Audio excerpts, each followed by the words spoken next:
Have you ever walked away from someone and felt smaller than when you arrived? Not because they yelled, not because they hurt you, but because something in their presence quietly rearranged your sense of self. A moment of silence, a look that made you question your worth, and you carry it home in your chest, in your thoughts, in the way you explain yourself just a little too much the next time. It's not dramatic, it's not obvious, but it drains you. That's the kind of toxicity most people miss. Not the kind that explodes, but the kind that whispers. It wears politeness. It hides behind love. It looks like just being honest, or I only say this because I care. And you start bending, not all at once, but slowly, until one day, you can't remember what it feels like to stand straight. But here's what the Stoics knew. You have power over your mind, not outside events. Marcus Aurelius. And when you claim that power, you stop tolerating what weakens you. In this video, we're going to expose 12 toxic behaviors that quietly erode your peace. And I'll show you exactly how to respond calmly, firmly, with unshakable clarity. Because true power isn't loud. It's not forceful. It's the quiet conviction to walk away from anything that insults your soul. Stay with me, because the last one is the one most people never see coming. Until it's too late. Let's begin.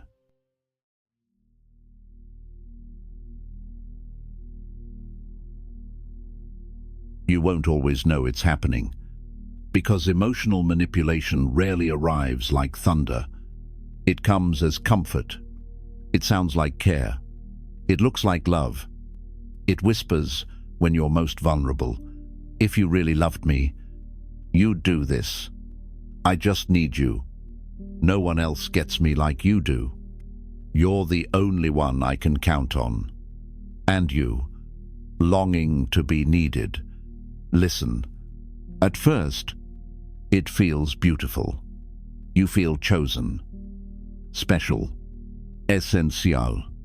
But slowly, almost imperceptibly, something starts to shift.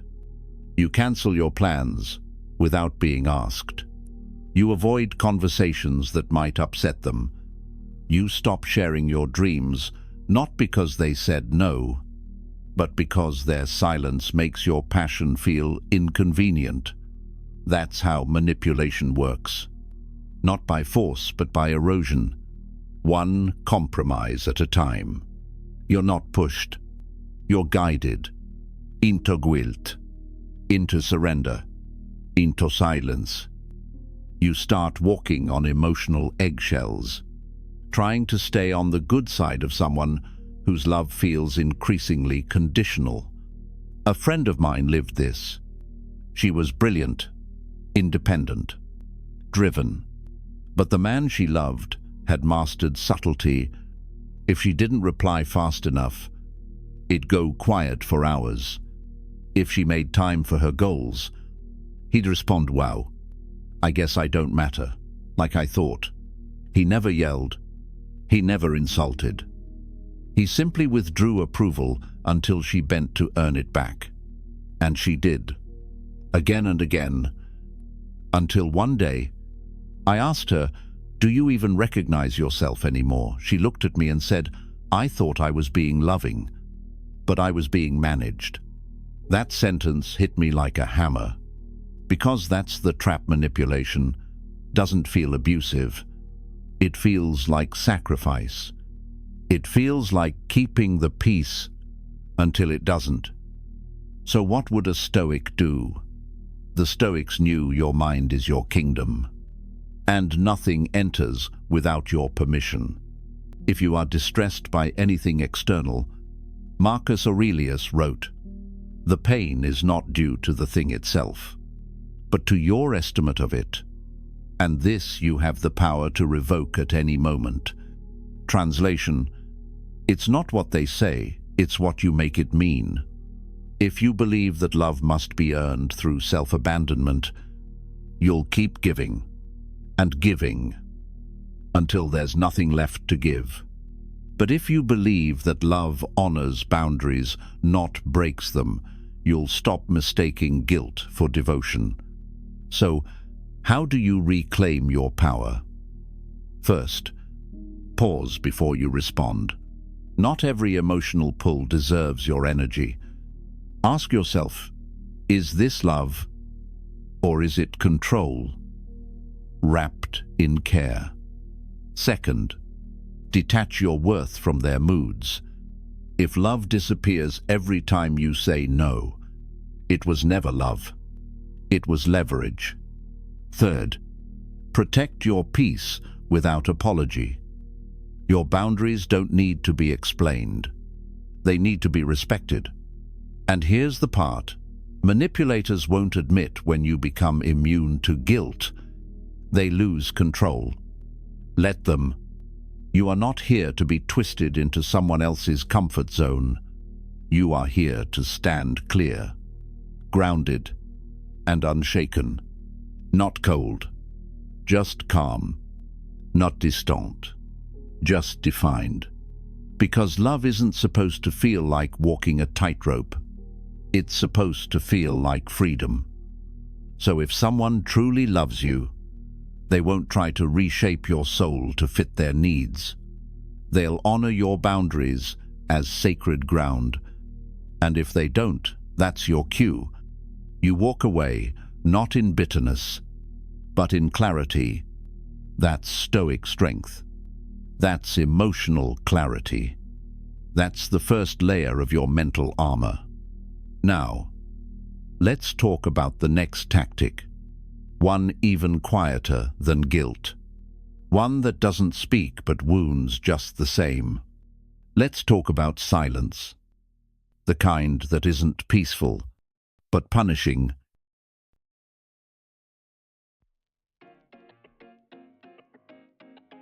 Not all weapons explode. Some vanish. And in their silence, they wound deeper than words ever could. It starts innocently. A pause, a missed text, a glance that lingers too long. Nothing overt, no confrontation, just absence charged with unspoken meaning. You feel it before you can name it. Something's wrong, but instead of clarity, you get silence. So you lean in, you overthink, you second guess. Maybe it was something you said. Maybe if you just explain better, they'll come back. And that's how the silent treatment hooks you. Not by confrontation, but by withdrawal. This isn't stillness. This isn't space. It's punishment. A form of emotional exile. Used not to process, but to dominate. To make you earn your way back into connection, the Stoics praised silence. Yes, but only the kind that brings clarity, growth, presence. This isn't that. This is a void designed to make you question your worth. You start playing detective, replaying conversations, dissecting every message, trying to find what you did wrong, when the real question is, why are you responsible for someone else's emotional withdrawal? And eventually, you do what they count on. You break first. You reach out. You apologize not because you were wrong, but because silence became unbearable. And when they return, they act like nothing happened. As if the emotional disappearance wasn't strategic. As if your hurt was an overreaction. But here's the damage. That silence doesn't end when they speak again. It lingers. In your hesitation. In your fear of saying the wrong thing next time. Because silence, when used this way, doesn't quiet the conversation. It quiets you. But here's the Stoic truth. It's not what happens to you, but how you react to it that matters. Epictetus. You are not obligated to decode someone else's avoidance. You are not required to audition for acknowledgement. So what can you do? You speak calmly, clearly. When you go silent, I feel dismissed. I'm willing to talk, but not to be punished with absence. This isn't a dynamic I accept. And then, you act. No drama. No begging. You remove your energy from spaces that distort it. Because silence used to gain control is not maturity, it's manipulation. And connection that demands tiptoeing is not love, it's submission. I knew someone who lived like this for years. Each disagreement ended in silence. No calls, no closure, just distance. She would break every time, apologize, plead, shrink, until one day, she said, I realized I wasn't in a relationship. I was in a waiting room, always waiting for permission to exist again. That realization became her freedom. So if you're in that space, hear this. You are not a burden. You are not too much. And you are not a remote control someone gets to mute. You are a voice, a presence, and your worth is not up for negotiation, silent or spoken. You don't need to scream. You just need to stop apologizing for existing.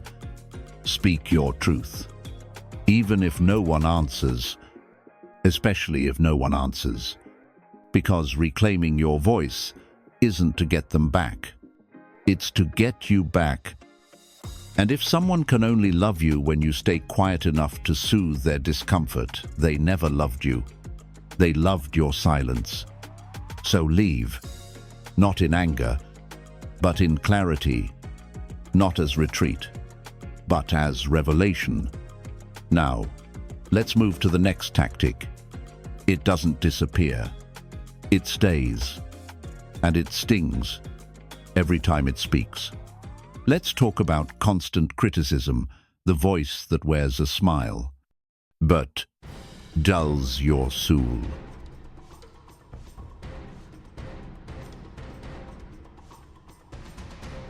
Not all wounds bleed.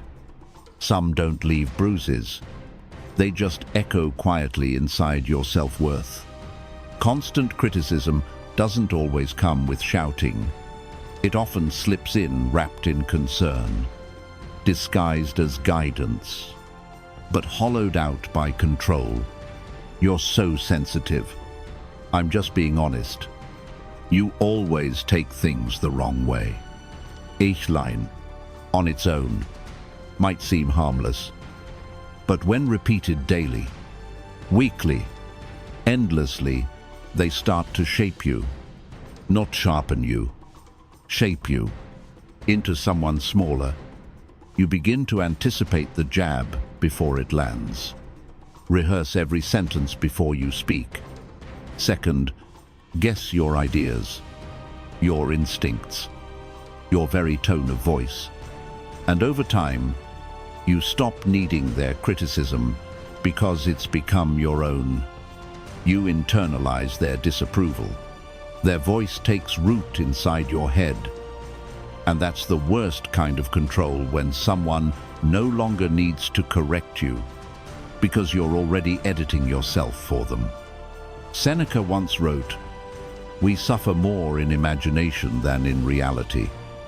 Constant criticism hijacks your imagination. It turns silence into suspense, peace into paranoia. You brace yourself, even when no words are spoken. I saw this happen to someone I love.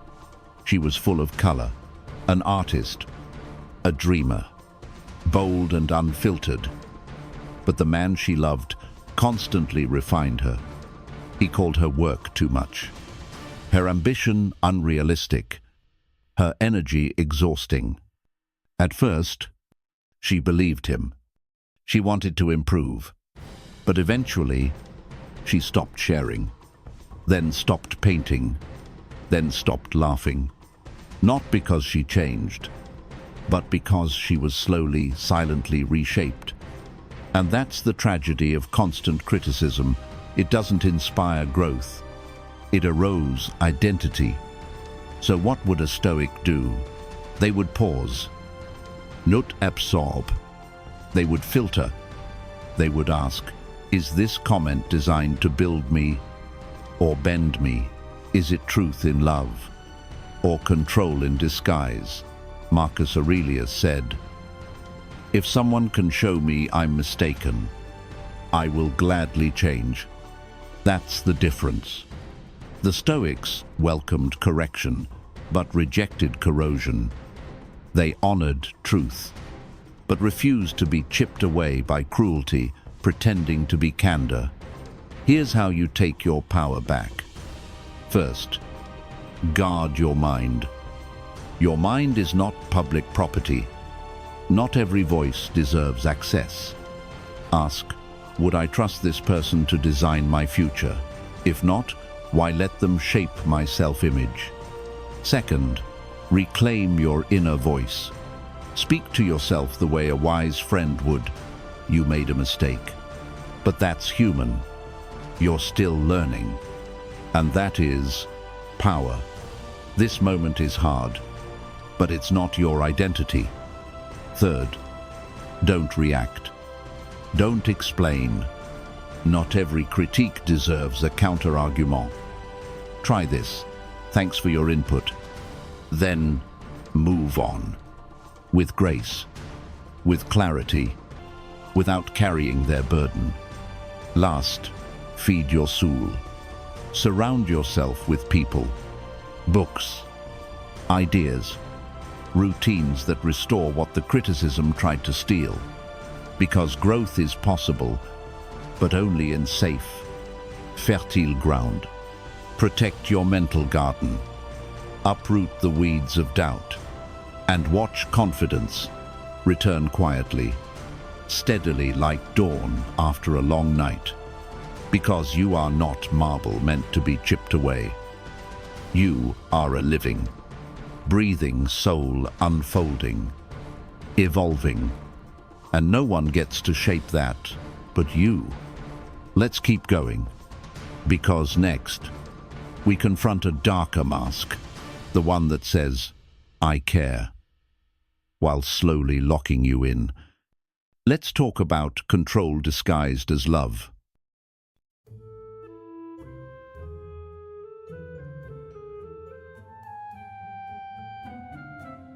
There's a kind of love that doesn't wrap you in warmth, but in rules. It sounds like care. It feels like closeness, but it moves like surveillance.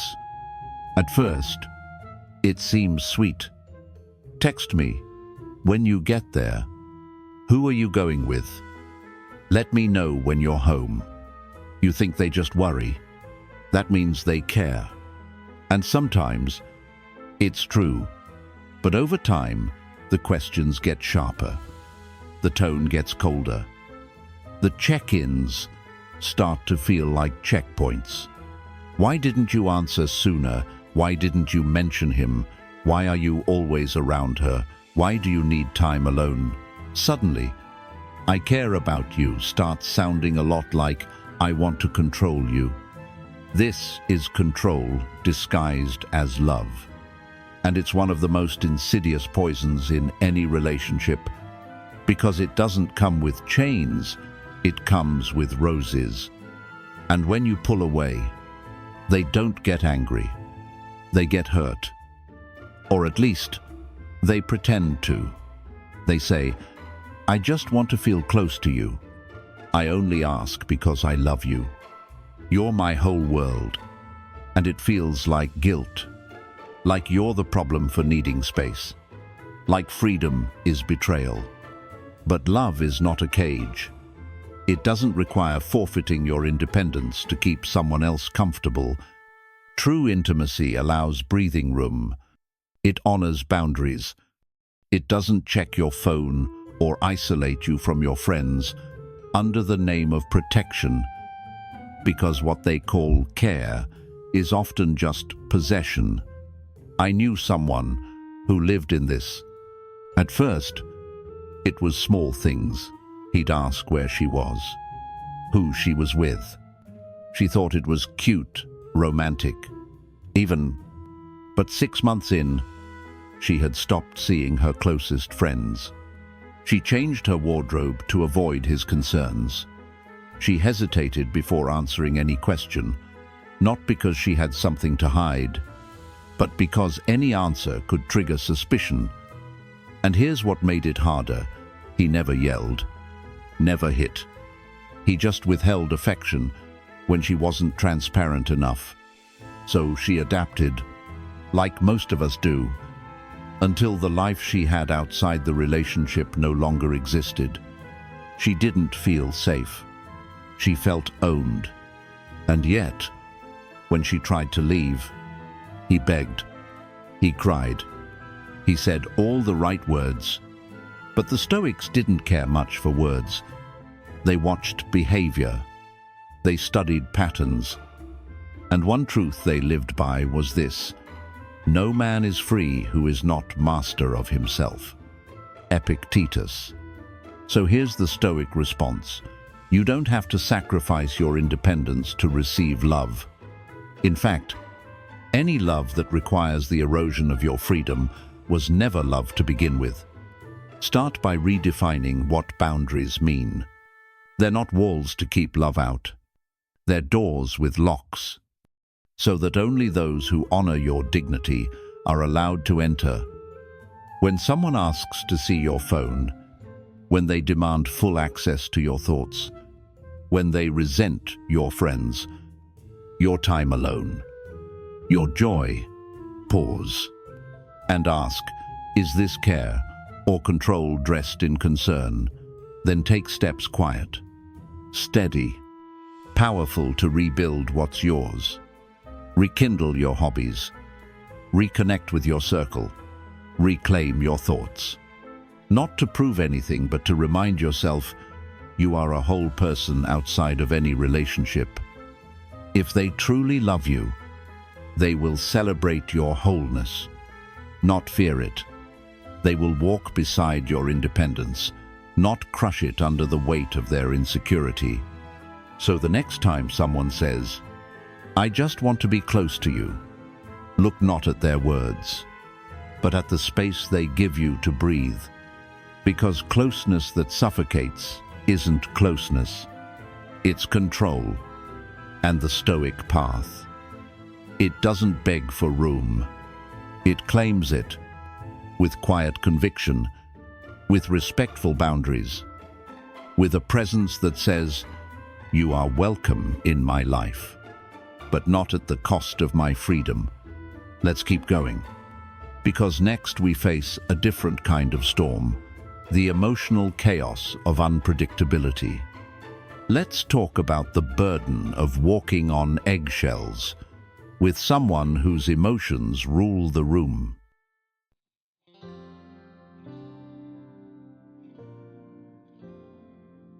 You wake up not knowing who you'll meet today. Will it be warmth, or will it be a storm? Some mornings, they hold you like you're their entire world. By afternoon, they snap at your words, retreat into silence, or twist your meaning into something you never said.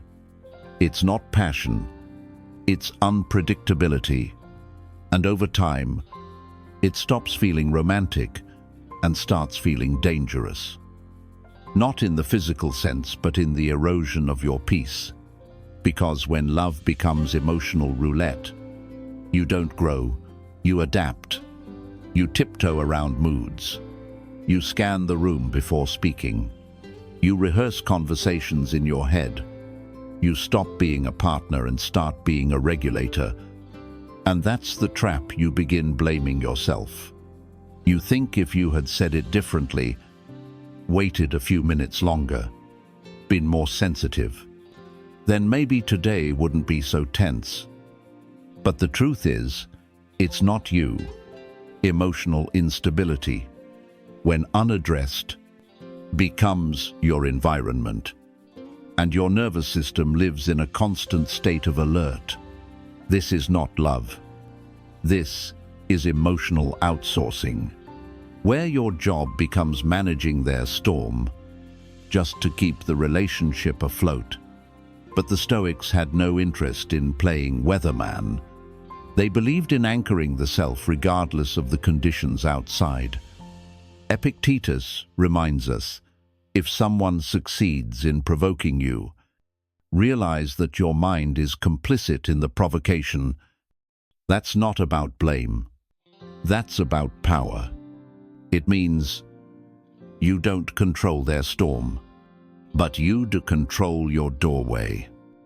You don't have to let every gust of wind rearrange your soul. I've lived this. There was a time when every day was guesswork. There were no patterns, only emotional pressure systems. If she was calm, I exhaled. If she was tense, I braced myself. I adjusted. I explained. I absorbed. Until I realized I was no longer living. I was just reacting.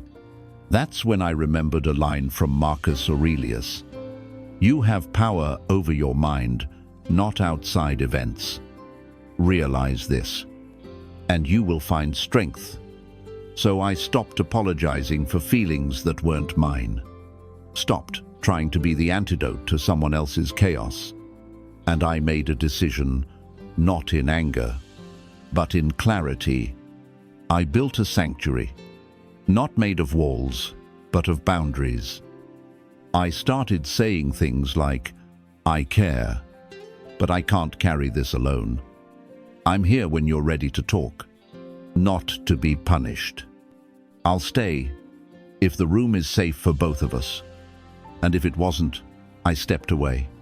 Because when instability becomes a pattern, love becomes surveillance, and your role becomes silent caretaker to a storm you didn't cause. But you are not a storm shelter. You are a soul meant to stand upright, not bent around the needs of someone who refuses to self-regulate. The Stoic path is not cold detachment. It's conscious discernment.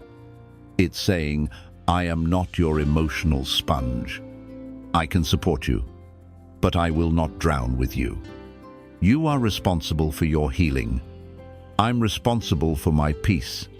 Sometimes that means recommending they seek help, therapy, support, structure. And if they won't, it means being strong enough to let go, not because you stopped loving them, but because you started loving yourself correctly. That's not abandonment. That's wisdom. Because if you keep carrying someone's storm, you forget what sunshine feels like. And you deserve warmth. So take the step. Reclaim your center. Return to stillness. Because love, without clarity, becomes chaos. And peace isn't found in holding it together for someone else. It's found in refusing to fall apart for them. Let's move forward. Because next, we enter one of the oldest psychological games of all, the blame game, where guilt is currency, and your peace is the price.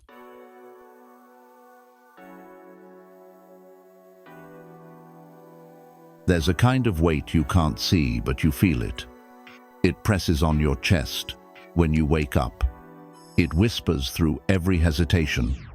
It shows up in the way you explain yourself too much, apologize too often, feel responsible for problems you didn't create. And you begin to notice a pattern. Somehow, every disagreement, every unmet need, every bad mood eventually points back to you. They're upset. You must have said something wrong. They're distant. Maybe you should have been more attentive. they made a mistake. Maybe it's because you weren't supportive enough. It doesn't matter how irrational it sounds. You start believing it, because they make sure you do. But here's what they'll never say out loud. They've handed you their baggage, and you've been carrying it like it's your own. That is the blame game. It's not always obvious. Sometimes it's subtle, wrapped in passive-aggressive silence. Other times it's sharp and direct. If you hadn't done that, I wouldn't be this way. You make everything harder. I can't trust anyone, especially you. And even if a small part of you pushes back, another part wonders, what if they're right? That's how blame burrows in. It doesn't need to be true. It just needs you to question yourself long enough to absorb it. But here's what the Stoics understood with unflinching clarity. No man is free who is not master of himself. Epictetus. And that includes mastering your emotional borders. When someone blames you for what's not yours, they're testing your boundaries, your ability to separate what you own from what they project. Because the moment you accept false guilt, you also accept false responsibility. And now, you're carrying a backpack filled with someone else's stones, their choices, their regrets, their self-loathing, their mistakes. And you think it's love to keep carrying it without complaint. But let me ask you this. What happens when your own backpack gets heavier with time? What happens when you can no longer distinguish what pain belongs to whom you collapse? Quietly, slowly, invisibly, and they won't notice, because they're too used to watching you bend.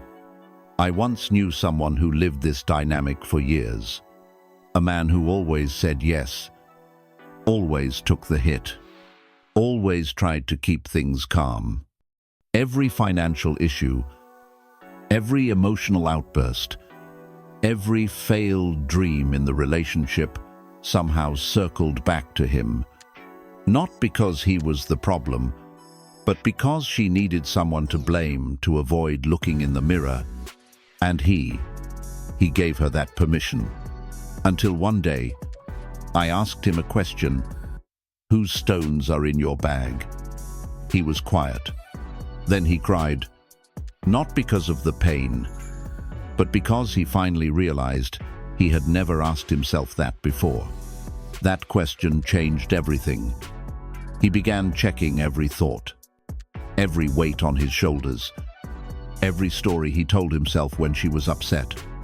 And if it didn't belong to him, he stopped carrying it. Not with anger, not with blame of his own, just quiet, refusal. I understand you're upset, but your choices are yours.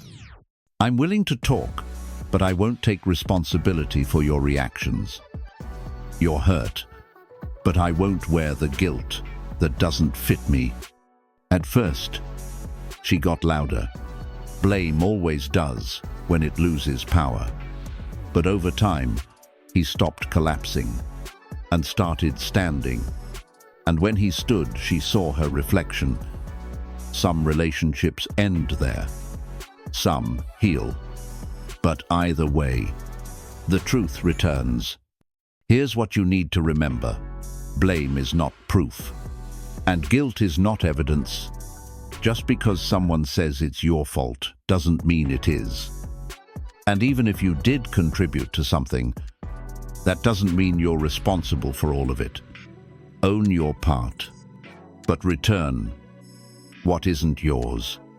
This is where Stoic clarity becomes your superpower. Picture your mind like a customs checkpoint. Every emotion, every accusation must pass inspection. Ask, is this mine to carry? Did I really choose this outcome? Am I feeling guilt, or am I being handed it? And if the answer isn't clear, pause. Refuse to react from guilt. React from principle. because your freedom begins the moment you stop wearing shame like an identity. You are not their parent. You are not their scapegoat. You are not their solution. You are allowed to hand the weight back. You are allowed to say, "That's not mine," and walk away lighter. So let's walk. Next, we'll step into a prison that builds itself slowly, not with bars, but with disconnection. Let's talk about social isolation and how toxic relationships quietly convince you to burn every bridge but theirs.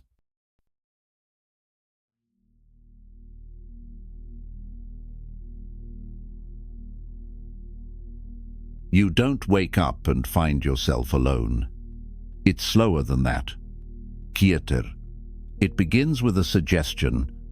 She doesn't really get you. Or a casual opinion. I don't think your friends really support us. Then comes the doubt. They seem jealous of what we have. Then the guilt. You always prioritize them over me. And before you know it, you're cancelling plans. Turning down invites, withdrawing from group chats, making excuses. Not because you want to, but because something in you feels pressured to choose. Not between right and wrong, but between peace and conflict. And in that moment, you choose peace. But not your own. Theirs. You call it love. They call it commitment. But what it really is isolation. And it's the oldest trick in the book for those who crave control. Because the more they remove your connections, the more dependent you become. Not just emotionally, but psychologically, logistically, existentially. You lose your anchors, and the only hand left to hold is theirs. But here's the truth. Anyone who loves you will never ask you to abandon the people who made you who you are. Real love adds to your world, it doesn't subtract. And yet, here you are, unsure. When was the last time you spoke to your sister? Feeling awkward, texting an old friend back. Not knowing how to reconnect because shame has settled in like dust on a bookshelf you stopped reaching for. But hear me when I say this. You do not need permission to reconnect with the people who love you. They're still there. Maybe quieter now. Maybe distant. But love, real love, never fully disappears. It waits for the door to open again. The Stoics taught that your circle matters, that your virtue is forged not only in solitude, but through the company you keep. As Marcus Aurelius put it, your soul takes on the color of your thoughts. And I'll add your thoughts. Take on the shape of your surroundings. If you spend too long in the echo chamber of one controlling voice, you forget what you sound like. And that's the danger of social isolation. You lose your reference points. You lose the people who remind you of who you are outside the relationship. I remember a friend who went through this exact descent. She was radiant, lit up, every room. She had friends in every city, hobbies that brought her joy, weekends that felt alive. Then she met someone who was intense, who said all the right things. You're so different. I've never met anyone like you. I just want more of you. And slowly, more of you became all of you. He questioned her friendships, raised eyebrows when she dressed up for girls' night, said things like, "They don't get our connection." And every time she pushed back, he sulked, withdrew, made her feel guilty. Eventually, she stopped going out, then stopped calling, then stopped answering. It wasn't that she chose him. It's that she was conditioned to choose him because the alternative was conflict, distance, withdrawal of affection. That's not love. That's social engineering. And if this is sounding uncomfortably familiar, it's time to rebuild. Not dramatically, not with declarations, but one call at a time. One message, one reconnection. Even if it's just a, "Hey, I miss you. Let's catch up." You'll be surprised how many people are still waiting just to hear your voice again. And if you feel ashamed, don't. Just say the truth. "I disappeared, but I'm finding myself again, and I'd love to talk." That is more than enough. Because the people who truly love you, they're not keeping score. They're just hoping you come home. The Stoic path is not about isolation. It's about independence. Not from others, but from those who seek to control your connections to others. Remember this: your friendships are not threats to intimacy. They are proof of your capacity to love beyond dependency. No one, not a partner, not a mentor, not even a parent, has the right to gatekeep your access to community. You were not born to orbit one person. You were born to walk in a network of love, support, and reflection. So if someone is shrinking your world, you don't wait for them to open it back up. You expand it. Deliberately, boldly, quietly. With every reconnection, you reclaim a piece of yourself. And soon, you'll look around and realize you were never alone. You were just convinced you were, but not anymore. Now, let's explore a different kind of attack. One that doesn't isolate you from people but from yourself. The kind that questions your dreams. That plants doubt where courage used to grow. Let's talk about subtle sabotage.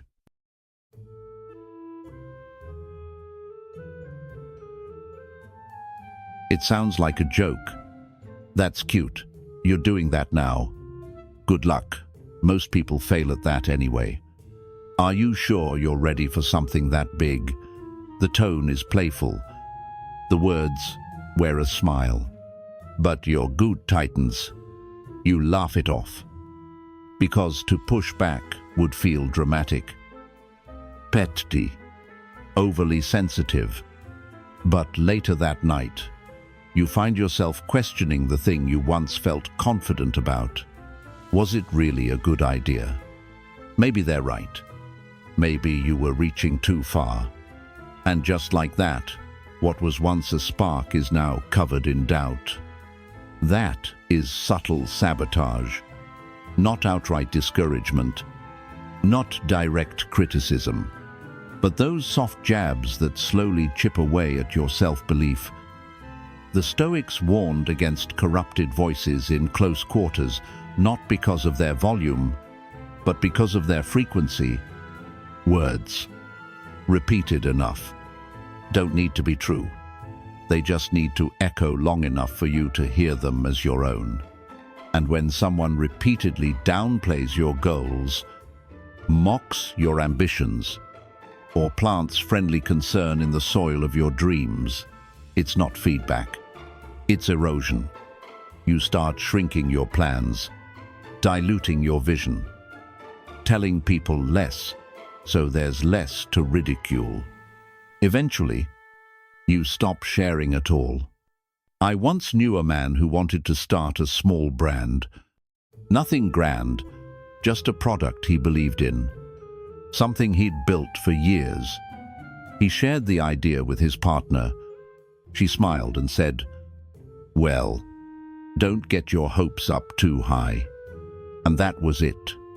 One sentence, one shrug, one glance. He shelved it for 2 years. 2.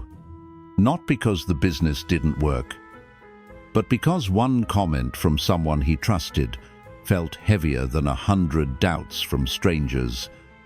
That's the unique damage of subtle sabotage. It usually comes from the people you let closest. Not enemy, not internet trolls, but partners, friends, even family. People who should be your support system, but end up becoming your shadow. Now here's the key. Most of them aren't even fully aware they're doing it. Sometimes it's jealousy. Sometimes it's their own fear. Sometimes it's a subtle need to keep you small so they don't have to feel inadequate. But the reason matters less than the effect, because over time, their words become part of your internal monologue. So what does a Stoic do? Not lash out, not prove them wrong, not scream for validation. A Stoic filters. They protect the flame. They guard the blueprint. They don't share dreams that are still fragile with people who only know how to step on things. Epictetus said, "Keep your intentions secret, and success will come like a thief in the night." That's not fear. That's strategy. Because the more sacred your path, the fewer people should walk beside it. You don't have to explain your vision to someone who only sees the limitations. You don't have to dim your excitement so someone else can feel comfortable. You don't have to pretend your dream is just a hobby because they're afraid of how far it might actually go. You just have to keep going. In silence, in strength, in clarity. And when subtle sabotage shows up again, because it always will, you meet it with grace, not submission. You say, "I appreciate your input, but I trust myself." Then, move on. You don't argue. You don't justify. You don't unpack the logic of your desire to someone who isn't willing to carry it with care. You just walk. Because some paths are too sacred to explain, some goals too delicate to defend, and some people too stuck in their own limits to ever see yours clearly. So protect your ambition like it's a fire in the wind. Don't let sarcasm put it out. Don't let realism cage it. Don't let the people closest to you become the ones who quietly rob you of motion. You don't need applause. You don't need permission. You need only this, a vision you're willing to protect from noise. Because your future self, the one who lived the dream, built the vision, stayed consistent despite the whispers they're waiting for you. And they'll thank you for every time you chose to trust your fire over someone else's fear. Let's move forward. Because the next behavior we'll face doesn't ridicule your ideas. It refuses to own its wrongs. And that can destroy trust faster than sabotage ever could. Let's talk about the inability to apologize.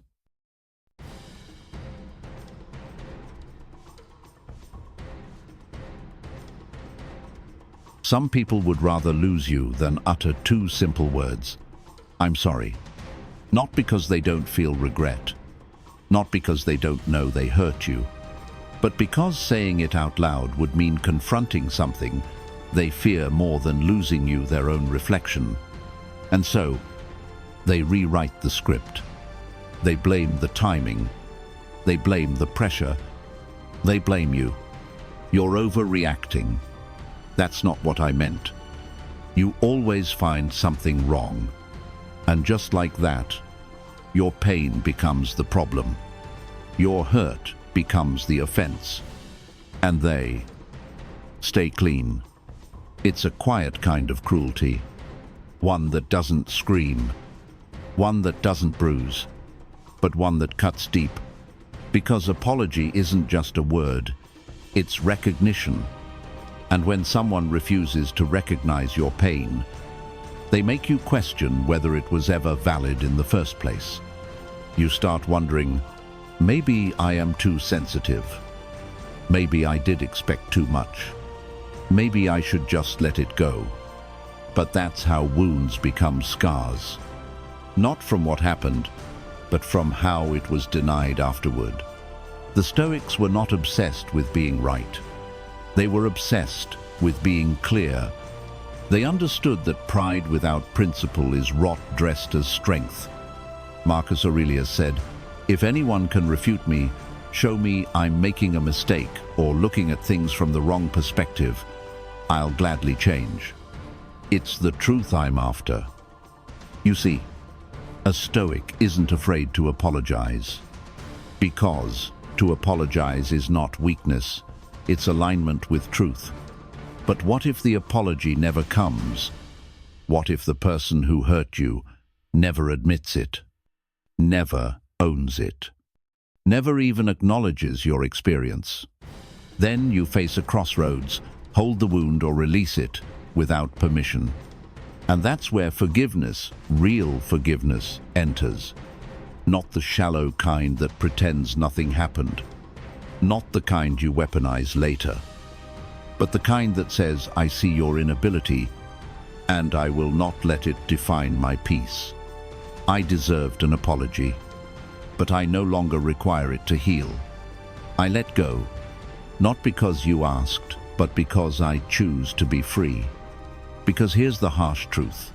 Waiting for an apology from someone who sees it as surrender is like waiting for rain in a desert that's never known water. You will wither while they thrive in the drought they created. So stop waiting. Apologize to yourself for carrying what wasn't yours.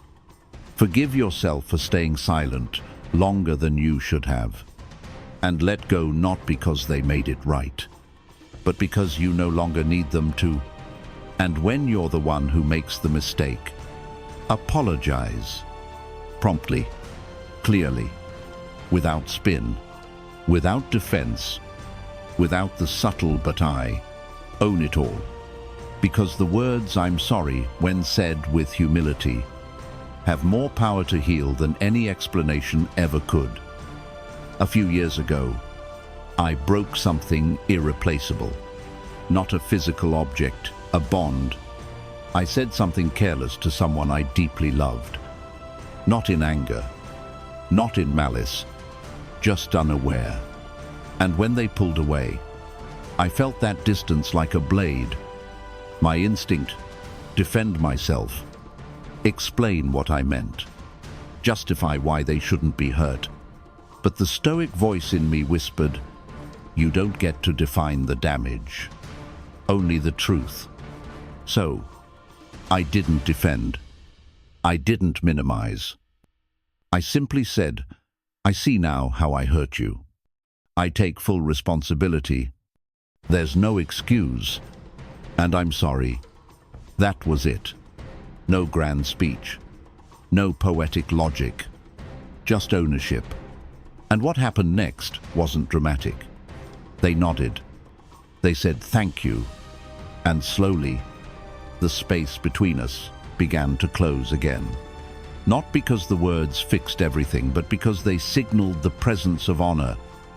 And when honor returns to a relationship, healing becomes possible.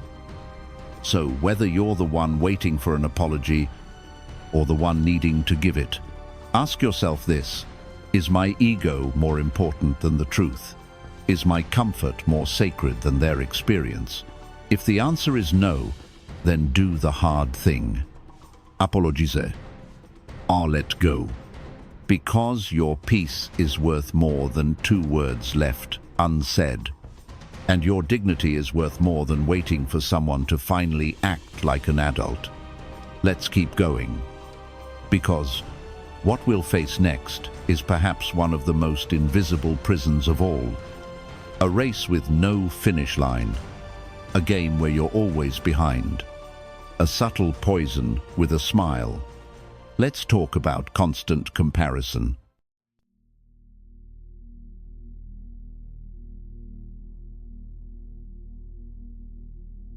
There's a certain heaviness that doesn't come from failure, but from watching someone else succeed. You could be proud of what you've built until someone else builds faster. You could feel content until someone else posts a version of your dream that looks better, shinier, more successful.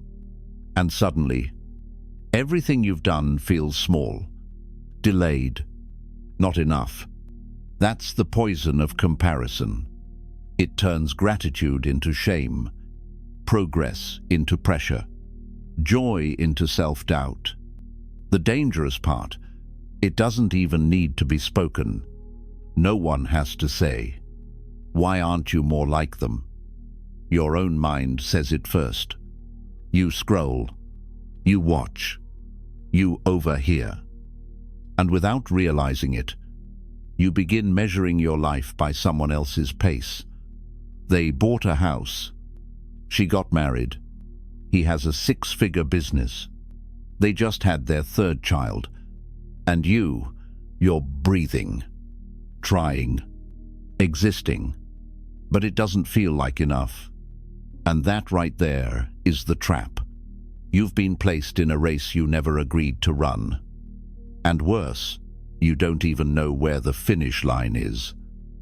The Stoics would look at this and ask a different question: compared to who, by what standard? Because comparison, in itself, isn't the enemy. The enemy is comparison without context. It's comparing your chapter 3 to someone else's chapter 23, your behind the scenes to their highlight reel, your wounds to their polish, and expecting it to make you feel whole. But the Stoic doesn't compare outwardly. They measure inward. They ask, am I wiser than I was last year? Am I more patient than I was last week? Am I more disciplined than I was yesterday? Because that's the only race that matters, the race between who you were and who you're becoming. A friend of mine once told me she felt like a failure at 34. Not because she wasn't doing anything, but because everyone else was already settled. She didn't have kids yet. She was still figuring out her career. Her life looked like wandering. But then she said something that caught me, and yet, if I didn't know what everyone else was doing, I think I'd actually be happy. That's the paradox. The comparison didn't come from her truth, it came from what she believed she was supposed to be. That supposed to is a thief. It steals clarity. It steals contentment. It steals the very peace you've worked so hard to earn. But here's what the Stoics knew. There is no universal timeline. Some people rise early. Some bloom late. Some build slowly and quietly, and what they build lasts generations. Success isn't a universal currency. It's a personal definition, so define yours and protect it. You don't owe the world progress that looks good. You owe yourself a path that feels true. Marcus Aurelius wrote, "Ambition means tying your well-being to what other people say or do. Sanity means tying it to your own actions." That's your Stoic compass. So when comparison creeps in, pause. Turn inward. Ask, what have I overcome that no one sees? What invisible work have I done this year emotionally, spiritually, mentally? Am I living in alignment? Or just playing catch-up? And if you've grown even 1%, then you're already ahead. Not of others, but of the person who once felt stuck. That is victory. Don't let someone else's metrics become the ruler for your soul. You are not a delayed version of someone else's plan. You are a complete version of your own becoming. So the next time you're tempted to compare, don't suppress the feeling. Observe it. Let it be a signal, not a sentence. A signal that says, something in them reflects a longing in me. Not shame, but aspiration. Let others inspire you, but never make you feel less. And if someone in your life constantly compares you to others, your siblings, their ex, some impossible standard, remember their need to measure doesn't mean you need to perform. You are not here to impress. You are here to express, to grow, to walk your path. Comparison is only deadly when you forget the direction you were walking before you look to the side. Look ahead, because the next trap we face is one that pulls not just your confidence, but your energy. The kind of relationship that always feels heavy, always feels draining, and always places you in the shadow of someone else's helplessness. Let's talk about constant victimhood.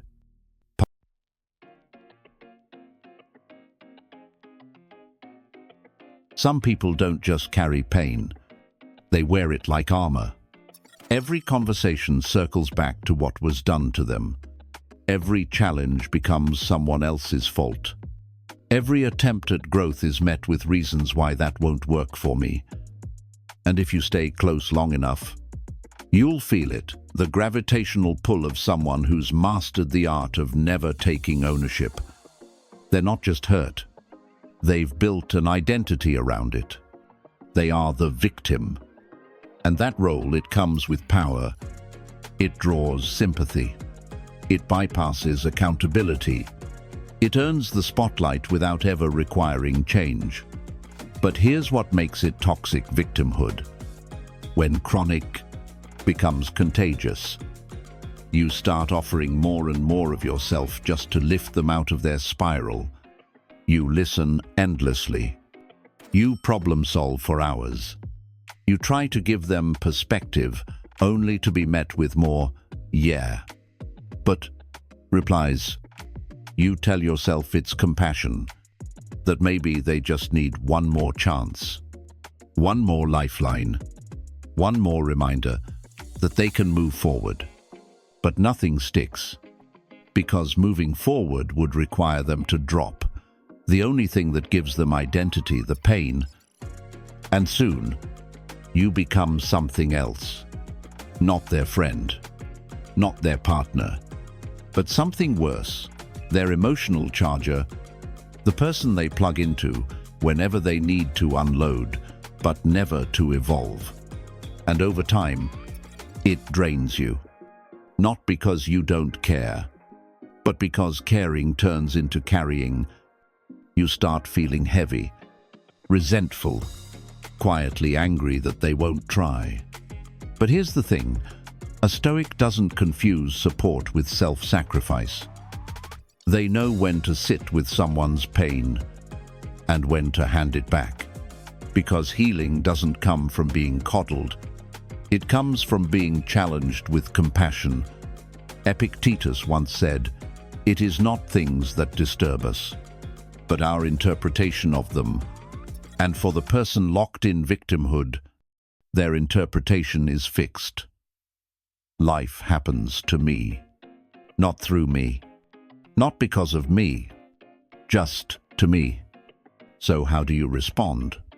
Not by fixing, not by arguing, but by inviting reflection. The next time they spiral, resist the urge to rescue. Instead, gently ask, what do you think you could do differently? What's one small thing that's within your control right now? How can I support you without taking this on for you? These aren't challenges. They're mirrors. And people trapped in victimhood hate mirrors because they reveal power they've convinced themselves they don't have. You might get resistance, defensiveness, more stories, but you've planted the seed. And if they're ready, it will grow. But if they're not, that's when the Stoic draws the line. Not in cruelty, but in clarity. You say, I care about you, but I can't keep being the place where nothing changes. You're not alone, but I can't carry this anymore. I believe in your ability to heal, but you have to want it more than I do. That's not abandonment. That's emotional honesty. Because here's what no one tells you. Some people don't want solutions. They want spectators. And your presence, your time, your listening ear becomes fuel for a cycle that never intends to end. You are not cruel for walking away from a loop that won't evolve. You are not selfish for protecting your clarity from someone who thrives in confusion. You are not cold for stepping out of a story that never allows a new chapter. Because your energy is not infinite. It must be invested, not extracted. So, if you've become a charger for someone else's despair, ask yourself, am I helping or am I enabling? Am I walking beside them or being dragged behind them? And then choose with strength, with grace, with boundaries. The Stoics were not hard. They were discerning. They loved with wisdom. They served without surrendering their sanity. So should you. Because every time you preserve your peace from someone else's storm, you're not abandoning them. You're refusing to abandon yourself. And that is a form of love too. Let's keep going. Because the next behavior we'll face isn't loud. It's not even frequent. But when it shows up, it always comes with a motive. Let's talk about intermittent interest and what it means when people only show up when they need something from you.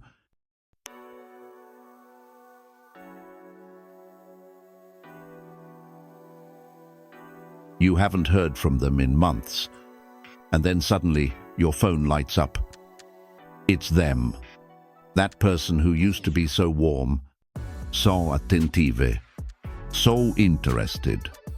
You feel a flicker of hope. Maybe they miss you. Maybe they remembered how much you matter. But a few lines in, it becomes clear. They don't want you. They want something from you. A favor, a ride, a connection, a sounding board. And when you give it, they vanish again. Until the next need arises. You feel used. But worse, you feel replaceable. Because that's what intermittent interest does. It teaches you that your value is conditional. That your presence is only welcome when it serves a purpose. It turns your humanity into utility. Your generosity into availability. Your kindness into currency. And slowly, you begin to question your own worth. Do they care about me at all? Would they ever reach out if I stopped being helpful? Am I someone they choose or someone they summon? The Stoics would answer with chilling clarity, you are not a resource. You are a soul. You are not here to be borrowed when convenient. You are not a pit stop in someone else's journey. You are a complete person, not a vending machine for attention, advice, or favors. But intermittent interest is tricky because it keeps you hopeful, not consistently hurt, just consistently confused. They give you just enough warmth to keep you from walking away, just enough charm to make you doubt your instincts, just enough attention to make their absence feel like your fault. It's a manipulation of energy, a pattern of emotional breadcrumbing. And unless you name it, you'll normalize it. So let's name it now. This is not connection. This is consumption. You are not being loved. You are being leveraged. And here's what the Stoics would tell you to do. Withdraw the fuel. Not out of bitterness, but out of balance. People who only show up when they need you aren't necessarily bad. But they're not relationship material. They're not inner circle. They're not sacred space. They belong in the outer layers of your life, with limited access, with clear boundaries, with expectations that match reality, and you're allowed to say, hey, I've noticed we only talk when you need something. That doesn't feel good for me. I'm happy to help when I can, but I also value mutual connection. Let's catch up sometime, no favors involved. You don't have to scold them. You just need to disrupt the pattern. Because until you do, they'll keep knocking on a door they believe should always open. But your door is not public property. Your time is not disposable. Your presence is not a utility. You are allowed to stop responding. Not to punish, but to preserve. And while you're doing that, don't just pull away from them. Pull closer to people who truly show up. The ones who check in just because. Who celebrate your joy without benefit.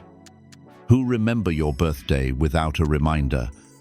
Who ask how you are and stay long enough to listen. Those are the relationships worth nurturing. Because life isn't about how many people you can help. It's about how many people you can walk with through all 4 seasons of being. So, if someone only shows up in winter, when they need warmth, they're not your tribe. They're passing traffic, and you don't need to close your heart. Just recalibrate your circle. Let the frequent stay close. Let the seasonal stay far. And let the opportunistic show themselves the door. Marcus Aurelius said, "The soul becomes dyed with the color of its thoughts." I'd add, it also takes on the shape of the people it absorbs.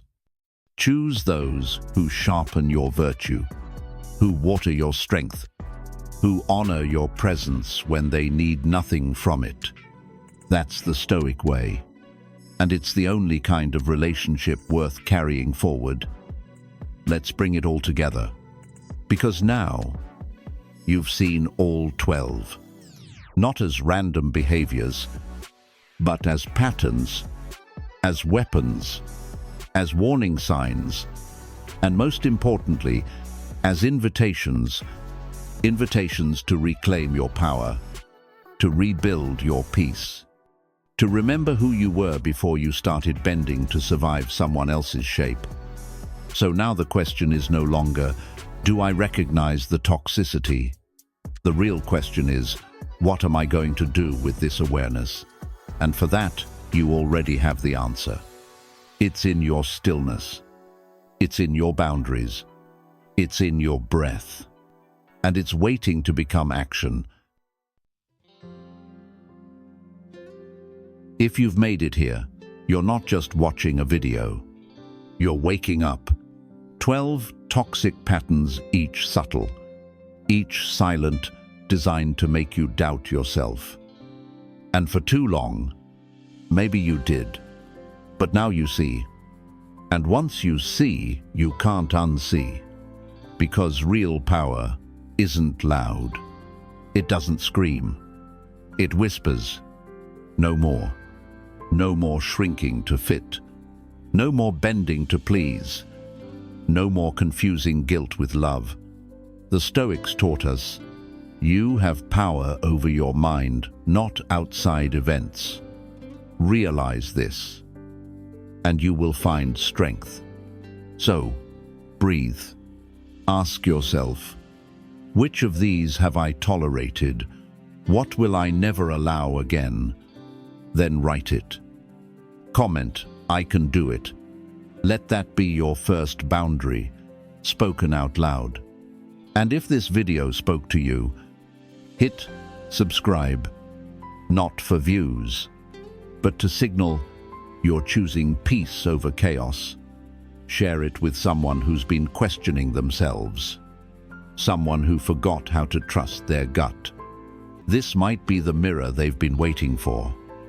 And if you're ready to go deeper, ready to build emotional armor that no manipulation can pierce, watch this next, the Stoic blueprint for emotional resilience. Because now you don't just understand the problem. You're ready to outgrow it. You're not broken. You're becoming unshakable. Sending you a warm hug. You are worthy of peace. Always.